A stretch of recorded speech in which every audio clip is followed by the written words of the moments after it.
Imagine you've woken on a crisp July morning in a city that's really into its Renaissance vibes. Strasbourg, capital of the Holy Roman Empire's Alsace region, 1518. Half-timbered houses bump elbows on labyrinthine streets, the cathedral looms like a Gothic mountain, and your biggest worry is whether today's bread will have a hint of rye or the taste of, I hope this isn't our God again. Just another day, until Frau Trofea steps onto the main road and does not stop moving. Now, you probably think you know what dance fever means. Maybe you're picturing staying alive in a disco, or, at worst, suffering through a cousin's wedding playlist. Strike those. Strasbourg's outbreak of dance mania, called choreomania if you want to sound fancy at parties, is in another league entirely. Here's the scene. Frau Trofea, an unremarkable housewife, suddenly begins to sway. Her arms twitch, her feet shuffle. She spins, she hops, she twirls. Her neighbors watch, they laugh, they frown, they wait for it to get awkward so they can pretend they didn't notice. Except she doesn't stop. Not for breakfast, not for weather, not for well-intentioned interventions. Hours become days. Crowds gather. By day 4, she's still going. Other people start joining in, caught in the rhythm or perhaps the confusion. It isn't flailing in joy either. Exhaustion etches their faces, sweat pools beneath them. Still they dance. Mainstream history marks the dancing plague of 1518 as one of Europe's weirdest public health events, a literal epidemic of involuntary boogieing. It blazed across the city with chronicles noting 30, 50, eventually up to 400 people bewitched by motion. The local records call it a plague, but no one was keen to call it fun. So what possessed them? Scholars have their bets. Mass hysteria, religious fervor, bad bread, yes, that ergot fungus again, which is like medieval acid but with less vibe. There's even the oddball suggestion that the devil cut in for the ultimate dance battle. Some locals mutter about a curse, others whisper Frau Trofea was just desperate to get out of housework. One mainstream historical fact, cities in that era didn't lack for disasters, famines, floods, mysterious medieval diseases you wouldn't wish on your enemy's goats. But none quite like this fevered fandango. Here's the quirky fringe. Strasbourg wasn't entirely new to dancing outbreaks. Choreomania had cropped up in bits of Europe since the 1300s, often tied to popular saints or peculiarly rivers. Yes, rivers. Imagine, a river so inspiring you just break out into the human worm. The uncertainty? No one actually agrees on what triggered this one, or even how many people really succumbed. Some chroniclers sound as reliable as your friend after 2 drinks regaling you with last night's adventures, while others suggest the city quietly inflated its dancer count to attract more pilgrims and money.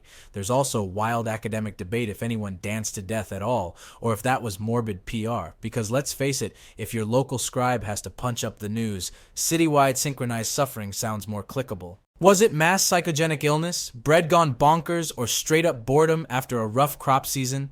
The jury's still out, and the culprit might just be all of the above, and a generous helping of medieval panic, which always does the trick.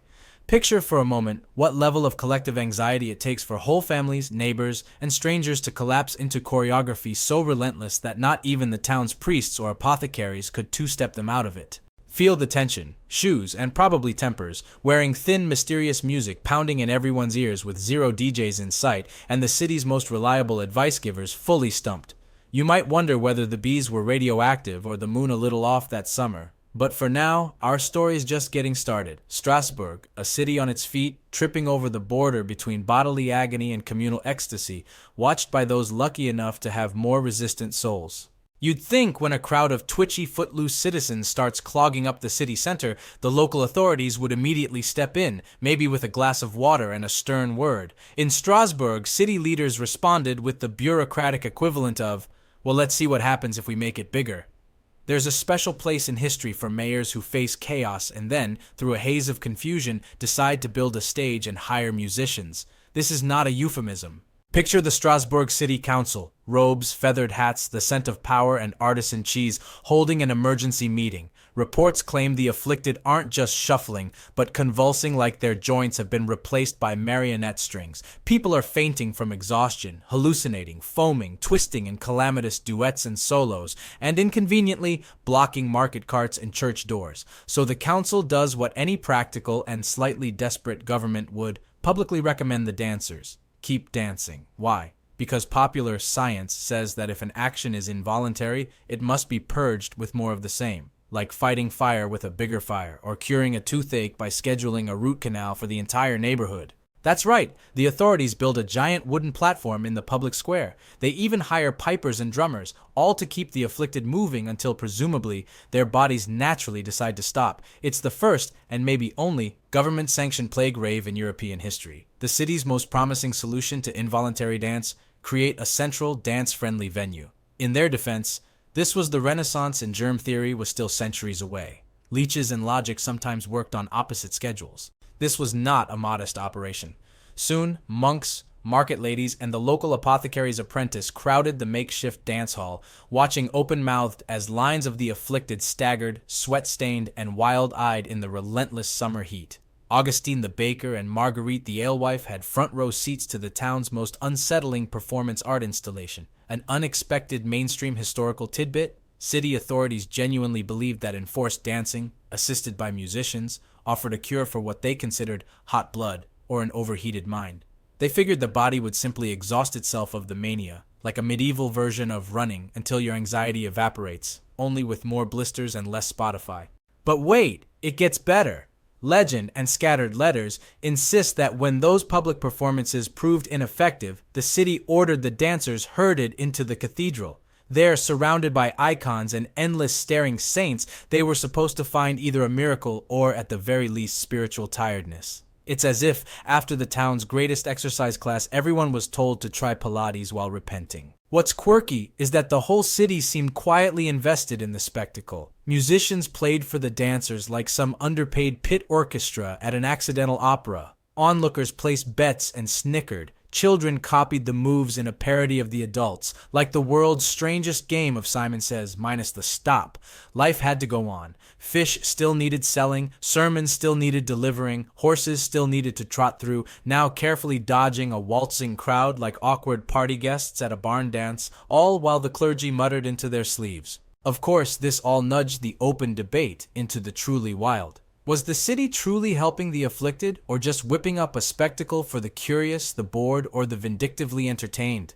Some scholars have suggested the council's approach gave the madness a new legitimacy, spreading it like a feverish meme. Others argue it could have been an act of compassion, with the hope that providing a venue and music might channel the suffering through ritual. Then again, no one seems to agree if staging a mass dance-off is good medicine or just an excellent way to accidentally start Europe's first accidental flash mob. Meanwhile, contemporary outside observers, travelers from Basel, bishops from Colmar, wandering scholars looking for something to report but definitely not to help, couldn't quite decide what to make of the spectacle. Was it epidemic, enchantment, or simply another Alsatian quirk to file away with tarte flambée and questionable facial hair? Records from nearby towns suggest at least a few mayors experienced a powerful sense of, thank goodness this isn't happening on my watch. Amid the mania, casualties did start to pile up, faintings were common, and whether anyone truly danced to death entered the realm of both chroniclers' optimism and competing authority nerves. By now, the town's elite realized that when they built their grand open-air party, they hadn't so much solved the problem as made it much, much louder. When the local piper needed a break, the city's patience began to wane. So what started as a mysterious solo performance snowballed into a civic event. Authority, driven more by medieval logic than compassion or common sense, made the whole mess more bizarre and possibly even more contagious. If history teaches us anything, it's that sometimes the people in charge do exactly what you'd least expect, then document it for the next 5 centuries so we can marvel, giggle, and cringe. And while the dancers twirled helplessly under the Alsatian sun, Strasbourg learned one thing. Sometimes, when all you've got are bad ideas, you just build them bigger and hope the beat eventually dies down. If authorities in Strasbourg thought a government-sanctioned party would calm everyone down, they grossly underestimated the city's enthusiasm for panic and for pointing fingers. When a strange affliction struck, medieval logic dictated that someone somewhere must be responsible. Witches, heretics, the neighbor's bad cheese, or, more conveniently, God himself sending an exceptionally interpretive warning. Clergy across Strasbourg soon joined the dance of explanations. Priests read the situation like a biblical fever dream. Hundreds convulsing in public wasn't just a civic nuisance, but an unmistakable sign of cosmic displeasure. Local preachers declared the dancing divine punishment for sins. Too much gambling, too little church, drinking on Thursdays. Probably that one time you skipped the feast of St. Vitus. Spoiler, every time something went wrong, St. Vitus was typecast as either the villain or the unfortunate scapegoat. If you'd just been caught up in this conspiratorial conga line, you could count on a brisk, guilt-inducing sermon as a chaser. The Vitus link wasn't just dramatic scapegoating. Since the Middle Ages, Saint Vitus had acquired a peculiar reputation. He was the go-to saint for curing diseases that looked suspiciously neurological, uncontrollable jerking, fits, and not coincidentally dancing. The swirl of faith and folklore convinced many that the only way out was through pious ritual. Thus began a parade of cures more creative than logical. Some clergy led afflicted dancers to shrines dedicated to Saint Vitus, going full pilgrimage mode. Picture exhausted, wild-eyed townsfolk shuffling for miles, only to collapse in a chapel, incense wafting, while hopeful relatives bought lucky ribbons and prayed for a musical miracle. The mainstream historical fact? Medieval Europe positively thrived on saint shrines, little pockets of hope and superstition fueled by relics, rumors, and the promise that a well-timed prayer might mean the difference between recovery and a new, less convincing dance career. Not to be outdone, early proto-psychiatrists, think learned men with an upgraded wardrobe and an air of mystery, entered the fray. They offered the revolutionary suggestion that the outbreak was a natural illness of the blood and mind. Maybe people were mindsick from the stress of famine and disease and government business as usual. It wasn't exactly the dawn of clinical psychiatry, but it was one small sandal-strap step for medieval mental health. As for Strasbourg's local mystics and healers, those wise women and herbalist uncles with reputations for cures more powerful than reason, they quickly weighed in. Was it poisoned bread full of ergot? Some chroniclers loved this theory since ergot creates a chemical cousin to LSD. Strasbourg, the accidental psychedelic capital of 1518, has a ring to it, doesn't it? Was it curse or planetary misalignment? The stars didn't favor Strasbourg that July, and many blamed an angry Mars as if the city's horoscope simply read dance, especially if inconvenient. One particularly quirky theory, found scribbled on the margins of a local parish register, claimed the city's well water had been fouled by witches' brine. The evidence packaged together as snugly as a medieval cheese wheel. Sudden affliction? Check. Popular panic? Check. Blame the water, the bread, or the celestial weather forecast for maximum coverage. Yet as ever, debate reigned. Did the dancers move as one because they wanted to, or because they just got swept up by the mob spirit? That unique phenomenon where enough people act strange and suddenly the whole city thinks strange is the new normal? Scholars are still at it. Some insist it was a textbook case of mass psychogenic illness, triggered by shared trauma and contagious anxiety. Others grumble that no one really tested the bread, the water, or the stars, casting side-eye at generations of backward reconstruction with just trust me bro energy. Even now, historians bicker over the numbers. Did hundreds really boogie until collapse, or was it just dozens? Were deaths frequent and heartbreaking, or wildly exaggerated by chroniclers with more flair than fact-checking? Some suggest that Strasbourg's dancers entered a kind of trance, motored more by emotional overload and the pressure to join in than anything brewing in the food stores. Others insist that in a summer thick with economic hardship and religious tension, collective weirdness was basically inevitable. What strikes us, looking back through dust-mottled manuscripts and church registers, is how seamlessly belief and fear tangled together. Prayers, processions, sermons, scolding, and mandatory water breaks in between. The city became an open-air amphitheater of diagnosis by superstition, priests casting out spirits, physicians prescribing cold baths in avoidance of sad thoughts, herbalists hawking teas that tasted like misery steeped in optimism. If you picture the city, it's a tapestry of responses. Some kneeling in prayer, some wringing their hands, some frantically composing their next memorable theory. Meanwhile, the afflicted feet kept moving, resistant to cure, untroubled by explanation. Even as Strasbourg's best minds disagreed on the why, the dancers spun on, caught in a fever so strange that you wonder if anyone slept at all that summer. So many conflicting diagnoses zipping around you'd think medieval Strasbourg had accidentally invented the world's first internet comment section, played out in real time on the cobblestones. And as the dancers shuffled on and the theorists argued, the city's patience wore ever thinner. Eventually, something had to give. Faith, body, or maybe finally the fever itself. Fade out and forgotten footnotes. By late summer, Strasbourg finally began to wobble out of its strange reel. The city's frantic tempo slowed as mysteriously as it had started, though if you'd asked anyone exactly how or why, you'd get a different story every time. Some claimed the city's priests had at last triumphed. After one especially forceful exorcism at the chapel of St. Vitus, the afflicted collapsed, then staggered home, more or less cured or at least too tired to dance another step. Others insisted it was the bread. Supplies changed, and households were suddenly less interested in moonwalking to the market. Or maybe it was just the heat breaking at last, leaving the delirium to smolder into memory. Mainstream historical fact marks the outbreak's abrupt end with only a handful of reliable records. One account has townsfolk restored to health after a final desperate pilgrimage to St. Vitus's shrine in nearby Saverne, where afflicted dancers supposedly received a blend of holy water and fresh manufactured hope. After weeks of twitching on platforms and sweating beneath the indifferent eyes of saints' statues, the mania ebbed. People went home, and Strasbourg, a city that had so recently pulsed to a cacophony of drumbeats and confusion, returned to its usual background hum of market haggling and church bells. What's wonderfully quirky here is that, in the aftermath, the city did not in fact ban dancing. No embarrassed edicts about no foot tapping within the city limits or posted warnings about the dangers of boogieing before breakfast. In fact, records show that festivals and dances continued merrily every year, only this time the population watched its bread closely and kept a wary, slightly suspicious eye on anyone tapping their heels for too long. But skepticism flourished right alongside the relief. Chroniclers, never ones to pass up a good story, immortalized the event in every shade from tragic to burlesque. A handful wrote of dozens dead, bodies crumpling mid-jig, while local tax rolls and burial registers suggested mostly faintings, odd injuries, and a sharp uptick in requests for foot ointments, but little evidence of a mass grave or citywide tragedy. Fringe detail: one enterprising merchant advertised special shoes for the afflicted of St. Vitus, a medieval version of comfort insoles, which proves that even in 1518, someone always finds an angle. Yet the uncertainty hangs over the chronicles like a persistent summer fly. Did hundreds really dance? Were there dozens of deaths, or did the numbers swell in the telling and retelling as the event passed into folklore?